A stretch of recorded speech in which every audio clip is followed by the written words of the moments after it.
Now for the fourth update. Just a quick update. I was surprised by a visit from one of my WW's girlfriends. She is about the same age as Jane. Her name is Carol, and was with my WW last week on the girls' night. In fact, the girls' night was at Carol's house. If you read my comments, you would know that last week Jane came home very intoxicated. She used a rideshare. Carol is an old friend of my WW. I guess being married for over 2 decades, WW has forgotten I introduced her to Carol. Carol's parents were friends of my parents. Well, I guess my unpredictability has contributed to WW being unstable. And last week's girls' night, Jane reached a breaking point. She got so intoxicated she confided in Carol about her affair.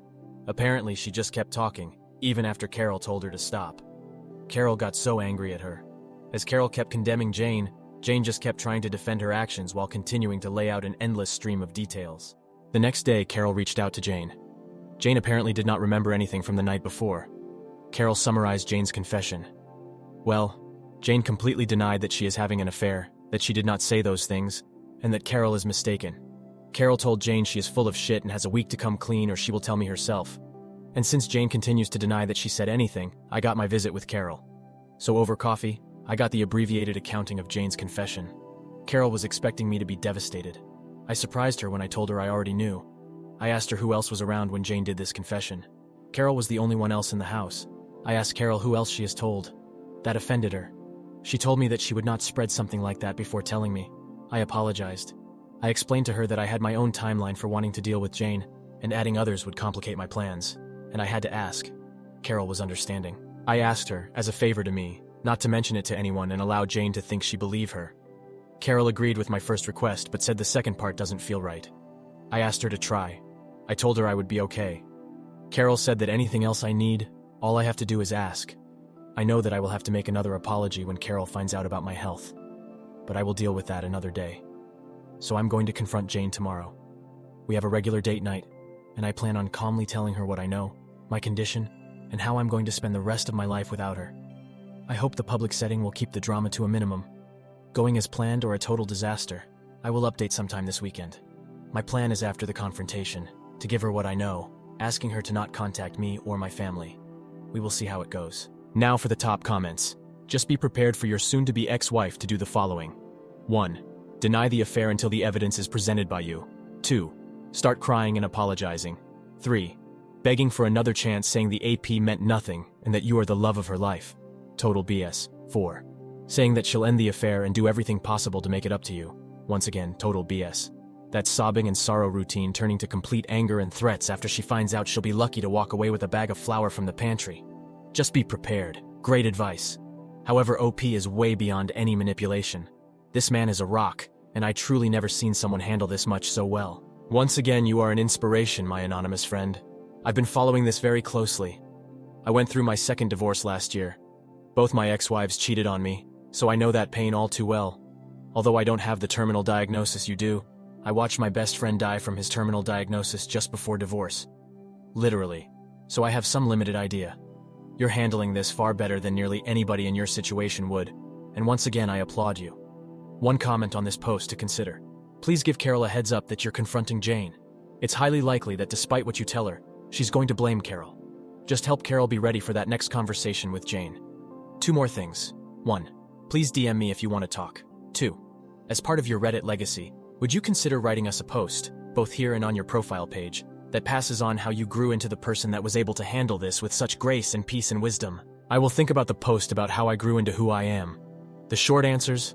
I made all of the mistakes. I just learned to look at myself from the view of others, and that taught me so much of who I was at the time and who I wanted to be. Props to Carol. Some girlfriends would take that secret to the grave instead of telling the betrayed spouse. Thank you, OP. Seriously, your composure is uncanny and amazing. I'm glad your family is giving you the support you deserve. All I'm gonna say to your ex is, karma is a real bitch. Thank you, sir, for being calm despite the storm you are facing. I am hoping that you can spend more time with your loved ones. If time is truly up, may you and your loved ones remember the joy and warmth of the days you have spent with them. Have a wonderful journey, sir. Now for the 5th update. Mike Tyson said, everyone has a plan until they get punched in the mouth. Yes, every plan does not go exactly as you vision. Mine is not exempt from this reality. I will take a moment to set the table of my plan for you. Jane and I have a weekly date night and we generally use the same restaurant. So much so we have a regular table. It is in the back, still public but away from the high energy near the bar. I decided that this would be the place I confront her. I planned to do it after the end of dessert. I got my lawyer and his wife's reservations at the same time. I gave our server the payment for both of our party's meals before we began. She has been our server for years. I had Carol on call to help Jane after I leave. My plan was to end the meal with a conversation about our relationship. I wanted to record it. Then I would confront her, tell her about how I know, my diagnosis, and the plan for what I want, and give her a letter asking her to not contact me or my family or come to the farm. I would have the letter witnessed. I would also leave her a briefcase full of evidence along with the divorce papers, then get up and walk away. I expected her not to make a scene to protect her social status. I did record the conversation.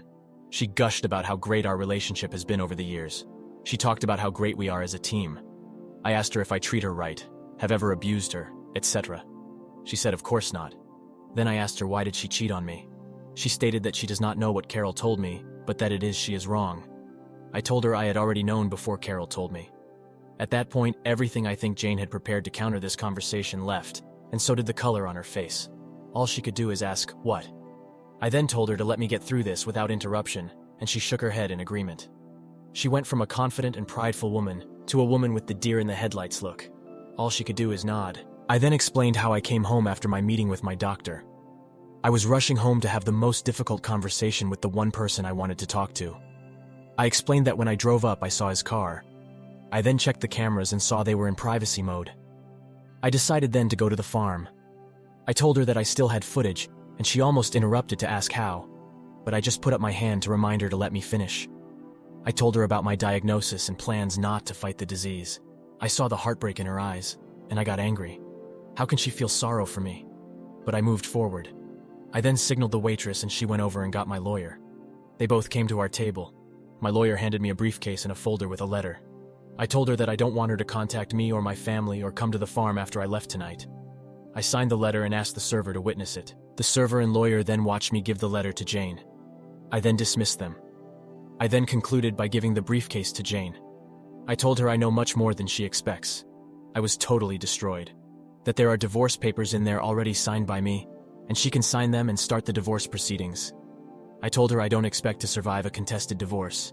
That as long as I am alive, she can stay at the home in town. I will be at the farm. I will not see her after tonight. I don't want to hear any excuses. I have called Carol to help her home. In true fashion, Jane kept her composure in public. She just uttered a quick "but." I just reminded her I am leaving and I am done. I went to the server and gave her a generous tip, found the owner, and apologized for not giving him a heads up. As I am leaving, I see my son at the door with Carol. Carol passes me with a quick smile, then a concern in her eyes for Jane. My son grabs my truck and his wife drives me to the farm. My son and his wife stayed with me Friday night. I finally got them to go home at midnight. I went to sleep with a great sense of relief, but with a renewed feeling of loss. But I was able to accomplish the task I needed to do. The family came to the farm on Saturday to make sure I was okay. I felt a bit coddled, but it was a good day until Carol came by in the afternoon. She said that Jane fell apart Friday night, but I guess contacted her AP on Saturday. After the conversation, Jane realized she was just being used by the AP and was really in a bad state. Carol made sure to tell me that Jane did not ask her to reach out to me, but she feels that if I could talk with Jane for a bit, then it could give Jane the strength to keep her out of my life. Carol knows how to frame her requests. I reluctantly agreed to a 2-hour discussion at the farm with Jane. I would have someone there for me, and Jane could choose someone to be there for her. We will have a civil conversation. I will not accept being blamed, minimization, or blame shifting. The purpose of the meeting will be for her to get answers for how to move forward. That meeting happened this morning. Jane picked Carol, I don't know why, maybe damage control, and I chose my daughter. I wanted it to be as comfortable for Jane just so we don't have to repeat this again. I entered the meeting with a steadfast direction and goal of having Jane out of my life. The meeting was as expected. Jane cried, apologized, and tried to minimize the affair. I was not having any of it. I laid out that she will have a place to live until my death. Then the house decision will be on the trustees. I explained that she will not see anything from my estate or from the trust. But she has her 6-figure pension and her trust, so she will be just fine. I have to rant about something, she said. Why won't you fight for me or us? I almost broke loose my temper at her, but I just responded with, I just don't care about you or us anymore. That kind of destroyed her. Here I am going to express my anger. This is the mind of a selfish cheater. All they think about is themselves. That even after destroying someone, they expect to have enough value in that person's eyes to fight for. F that. I was not worth fighting for against her desires, or greed. F her. Sorry for the rant. Jane gets the answers she asked for, but in hindsight did not want them. I don't want another meeting. I feel continuing the meetings just distracts me from what I want to do. Carol and Jane leave, but Carol comes back a couple of hours later. She and I have a quick talk. Apparently AP had received notice from the trustees that they are going to convert the loan into shares of his company. And since the trust will be the majority owner, they are asking for a full forensic audit. My daughter with the MBA is not wasting any time. Well, I guess when Jane went to him for comfort, she realized what I already expected. He was using her to see if she could buy the loan from me. There were offhanded comments in the recordings that I suspected he was up to something. Well, with the paperwork filed, AP knowing I sold the loan to the trust, and Jane no longer in my life, her usefulness to him is gone and he let her know. Apparently, Jane also confided in Carol that her trust is exhausted. She will only have the income from her pension. She saw life with AP to be more glamorous than with me. She truly thinks his net worth is more than mine. He drives nice cars, eats in fancy restaurants, flies in first class, while my husband played on his farm, drove an old truck, and we flew in economy class. That she was planning on divorcing me when he expressed his undying love and desire to marry her. It disgusts me that she is this greedy and shallow. I won't see it, but I expect my family will tell her how much I was worth after my death.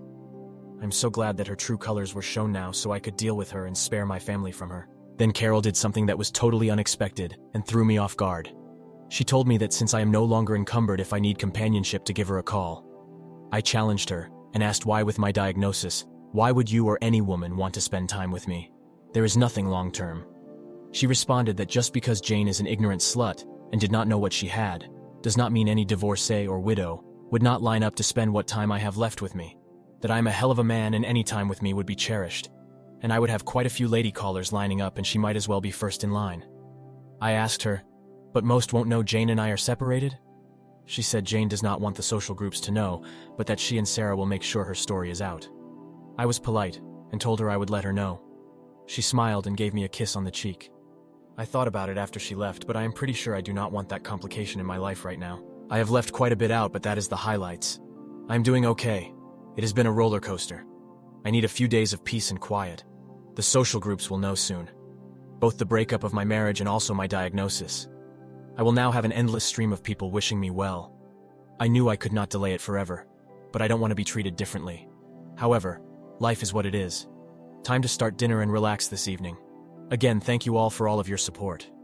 I will try to go back and respond to all of your messages. They mean so much to me. Now for the top comments. I was waiting for thin update all day. I'm so invested that I feel such a relief when you confronted Jane. My blood boiled when she asked why you won't fight for her in the relationship. Psycho, after everything she did. I'm glad that the AP played her and that everyone in the family knows. FYI, your daughter is the MVP for doing what she's doing, ALOL. I also love that she wasted her trust. Nice. What a dummy. Lol, and Carol is a mess. I mean, she's not wrong, you sound like one hell of a guy, but damn Carol, give OP a day at least. Also, I love that she will let the social group know. I don't know if you will continue to update, I hope you do.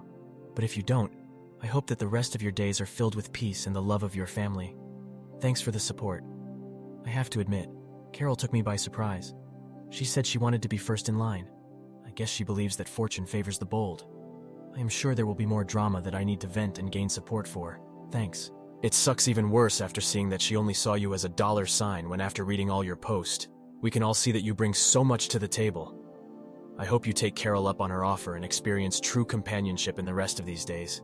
You deserve some peace of mind. The show is ending with Jane, and I'm happy to see she's gotten everything she deserved. Still hoping the tide changes for your health. Thank you for keeping us updated with this journey. Hell of a ride. Thanks for your support. I really appreciate it. I think Carol has admired you from afar, and to her credit, respected you in your marriage. She just has feelings for you and would not consider it a burden to be with you. I am my wife's caretaker. We will be married 38 years this May. She has multiple sclerosis. I have never felt it was a burden to care for her because I do care for her. You must be a hell of a guy to be so well thought of. I'm sure everyone who loves has been enriched by your legacy. Keep us updated. You are one hell of a guy. My thoughts are with you and your wife. I think I would rather have my shortened time than your wife's road.